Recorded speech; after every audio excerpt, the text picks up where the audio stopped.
So for my 60th birthday, Sharon signed me up for this float plane course in Kelowna. Kelowna is like 400 kilometers drive from Vancouver. It's an area of orchards and little hills and lots of lakes. And it's a great place to do this course in because there is nobody in the air, just a couple of planes from the school, and that's it. Earhart Aviation is the school I went with, and they are world renowned. I had students from New Zealand and France and England with me, Germans as well. They also do bush pilot courses, professional pilot courses, and stuff like that. My one instructor was a 21-year-old kid from Calgary with a father who has an oil field, and he's thinking about opening his own airline. And the chief instructor is the owner of the school, a guy by the name of Dave. Very professional, not very old. He's got a few thousand hours in float planes and also in spraying planes. What you would do is most of the stuff is just practice takeoffs and landings. We did do 2 hours of ground school to go over the theories of the differences between flying a float plane, especially takeoffs and landings. And he's off.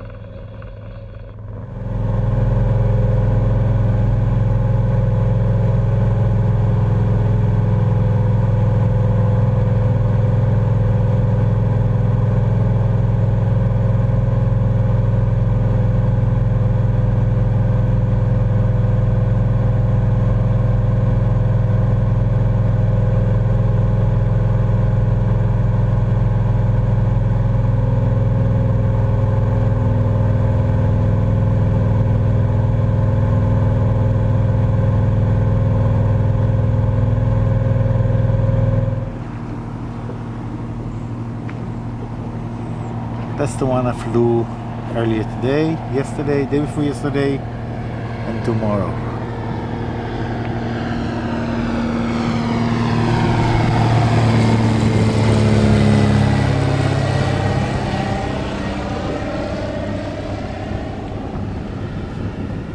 Yeah, he's practicing.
So the difference between taking off and landing with a plane with wheels and a plane with floats is that with a float you cannot reach a certain speed and then lift the nose to take off. You must first get the plane out of the water so it'll ride only on that step that's on the bottom part of the float, as you can see here, and then continue with this constant speed and a constant altitude until the plane's flying. It takes a bit of doing to get used to this altitude, but it's fun.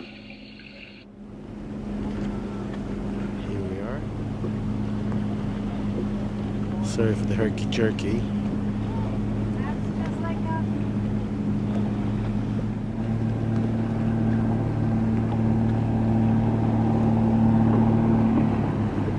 Nice and smooth.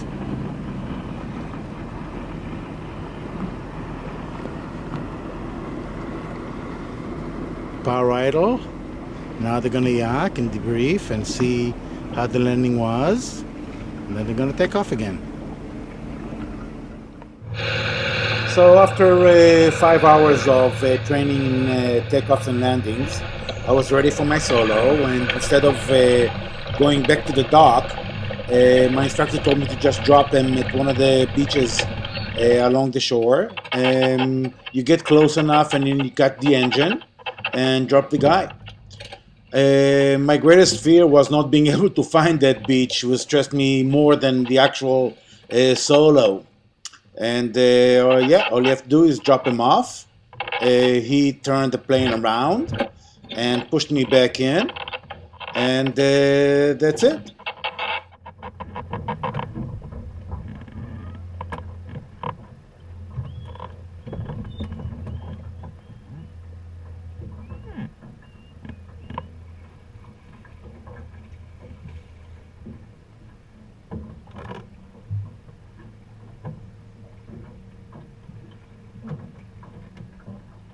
Here.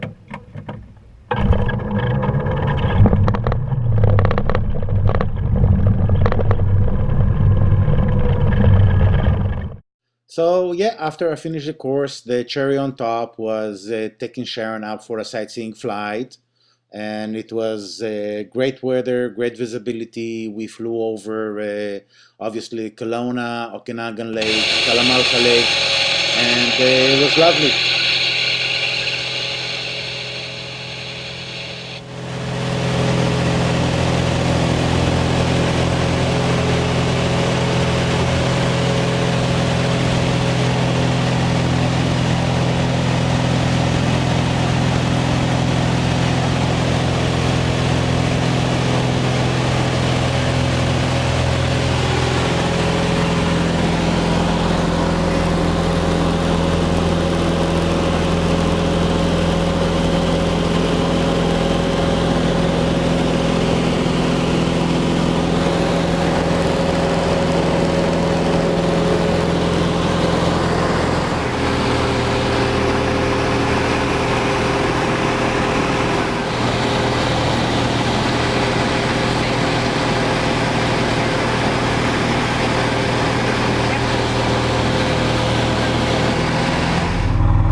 Okay, well, that's almost it. I hope you enjoyed it. For me, that was a fantastic birthday present. It was probably the best ever.